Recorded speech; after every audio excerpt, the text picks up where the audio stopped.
Ayan, so, part 3 na naman. Hindi kasi 3 minutes lang yan, nakakainis. O sige, part 3, ganyan. Ilang video mo? So, Oh. ayan. Ano ba pabili For mo? part 3. O sige na ako nabubunot for her. For my mom. Because, yeah. Why 3 absurd? Ayan. I don't like 3 absurd of myself. I need to, okay. I'm happy. I'm not Ma, What? Universe said, be quiet for a while. Because Okay. I'm gonna read it. So, ayan. Wala naman naka-reverse. Pero ang bango niya. Sige na. Ano ba? So, anyways. Si Amoy. So, here we have Page of Pentacles. Yeah. Meaning, focus on your goals. Oh. You need to focus on your goals. Okay? Nice. To bring great success. Oh, Galing! really? Eh?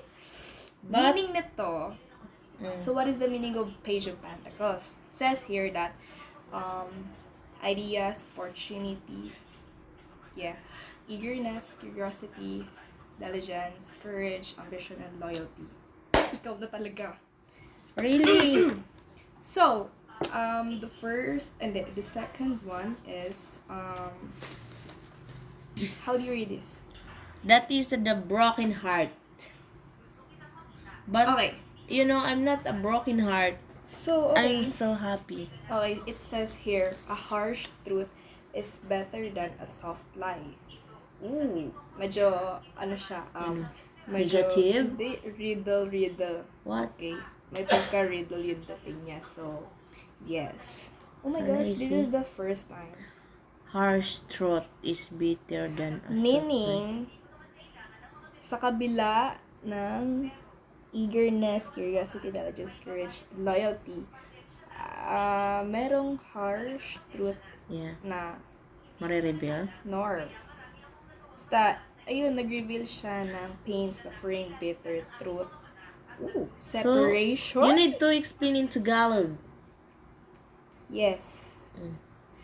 That's Sa my kabila problem. ng focus.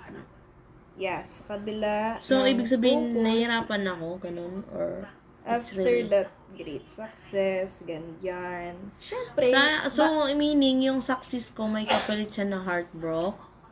siyempre para balance. Okay? Okay. And then, the last card The is, last card that is negative or positive. Positive, kasi malapit na siyang, mag-success. Nine of Pentacles. So, what is the Nine of Pentacles? Enjoy the result. Huy, Oo. ang ganda. Seriously? Hindi, kasi parang, Enjoy the result? Yeah. hindi kasi,